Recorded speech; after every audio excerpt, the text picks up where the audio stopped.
The Good Party has signed the Statement of Intent for the 2024 Government of National Unity, showing support for the current proposals outlined in that document. The action precedes President Cyril Ramaphosa's expected announcement of a new cabinet for the 7th administration. Let's continue with the build-up to that. Bring in now the Good Party's Secretary General, Herron, who joins us via our video link this Thursday morning. Brett, lovely to see you. Thanks very much indeed for making time to speak to us. There's all kinds of speculation around when this announcement might take place. We know the Constitution doesn't necessarily put a restriction on the president, but surely the Good Party has heard something somewhere. Good morning, Ayanda. I'm afraid not. I don't have any news for you. Obviously, the president was only sworn in yesterday. It was a long day yesterday, ending with a reception, including with foreign heads of state. So I assume that the president will turn his mind now to establishing a cabinet and a government. I don't have any inkling as to how that will be put together. When we engaged with the ANC around a government of national unity and ultimately the statement of intent that we signed on Saturday, we did not discuss positions and we didn't ask for any positions. So at this point, the statement of intent says that it is the president's prerogative, and when he wishes to appoint members to his cabinet who are from parties that are signatories to the statement of intent, he needs to consult with the leaders of those parties. Does that then mean that you're expecting at least some kind of consultation before this announcement is made, if at least that statement of intent is anything to go by? Well, the statement of intent says that it is the president's prerogative, and before appointing members from a party to the statement of intent, he would need to engage the leaders of the party from which those members are drawn. So I think Good has one seat in the National Assembly, and if he's going to, if he wants to appoint Patricia de Lille to the cabinet, then he would consult with us. That's my interpretation of the statement of intent. All right, fair enough. Speaking about interpreting that statement of intent, there's been all manner of utterances about what these parties who are part of this GNU can and cannot do, whether including, for example, other organizations would need, I think the term that's used is sufficient consensus, if memory serves. You say that you signed the statement on Saturday. To your knowledge, does that then mean that there was that sufficient consensus, or do you at least see things differently insofar as that threshold is concerned? Yeah, I don't see it the way Helen Zille sees it. Look, after the elections, the ANC announced that they would like to try and establish a government of national unity. They engaged with several parties. Last weekend, Sunday, the 9th of June, we were in Johannesburg to meet with the ANC, and at the meeting place, there were many parties present, so they were obviously engaged in multilateral discussions at the same time. By Helen Zille's version or interpretation of the agreement, because the DA signed first, the ANC was under some obligation to consult with them before allowing anybody else to join or to sign the statement of intent. I think that's an absurd interpretation. It's not in line with the spirit of the engagements that we've had. But it's absurd because the statement of intent was sent to parties, it certainly sent to us at about 9:30 on Friday morning. So if we had signed first because we were happy with it, then by Helen's logic, then the ANC would have had to consult with us before allowing the DA to sign it. So it doesn't really make sense, and I think that Helen is misinterpreting or misrepresenting the agreement. That's interesting, especially because of course, the lingering kind of concern is around how long this coalition, in inverted commas, will continue to coalesce. And already we're hearing so many different remarks being made, I'm putting it very lightly here, which are signaling possible conflict that may spill over into the public in ways that doesn't allow this to hold. How worried are you as the Good Party as you join this GNU? So I think that there's great potential for the GNU to hold. I think it's unfortunate that the DA or Helen Zille herself has adopted a position that's outside of the spirit of this statement of intent. The statement of intent has not yet established a government of national unity. It is signaling which parties would be willing to explore the establishment of a government of national unity. And it is a leap of good faith that those of us who signed it embark on this journey. And the end of this journey may be a government of national unity that includes parties that have not yet signed and excludes parties that have already signed. So there's a lot of work to be done between the statement of intent and the establishment of government of national unity. And the agreement is that we will try and achieve that in 6 weeks. So I think there's potential for a solid, sustainable government of national unity. But it's unfortunate that, for want of a better description, I think the Democratic Alliance or Helen Zille is acting outside of the leap of good faith or the good faith that is actually expressed in the document and which is obvious that many of us are acting out of good faith.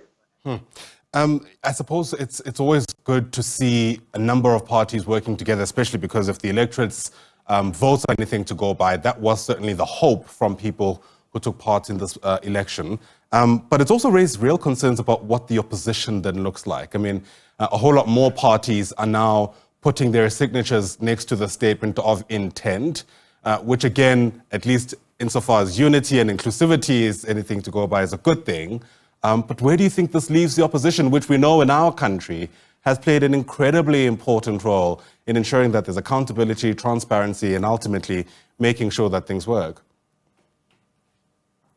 I think that we can answer that question once we see the formation of the government of national unity and what the much more detailed agreement is between the parties that are in the government of national unity, which may include the right of a party to publicly disagree with the government of national unity. And so it's going to be an interesting 5 years, but I think the answer to that question will lie after the parties in the government of national unity have engaged, have agreed on a policy platform, have agreed what policies each party are willing to compromise on, because obviously we come with different policies and different manifestos, and there will be compromises. Some parties may exit, as I said, and not proceed to form the government of national unity, and would then make up the opposition. So I think the concerns around a robust opposition or who is going to be in the opposition should really be addressed once we see what the final product is in this GNU. Yeah, and where does the good party draw the line? I mean, what for you are deal breakers that would signal you're exiting from this alliance, for lack of a better term? So if you read the statement of intent and the minimum governing priorities and the foundational principles, when those were discussed with us in Johannesburg on the 9th of June, we were mostly comfortable with the spirit of this government of national unity, what we were aiming to achieve. We were also comfortable with some of the proposals that were made. We made our own input about governing programs that should probably be included. And currently we are very, very comfortable with what is in the statement of intent. If we start diluting that statement of intent and moving away from our foundational principles, good party's foundational principles, which are premised on 4 justices: economic justice, spatial justice, social justice, and environmental justice, we may have to reconsider whether we should be part of the government of national unity.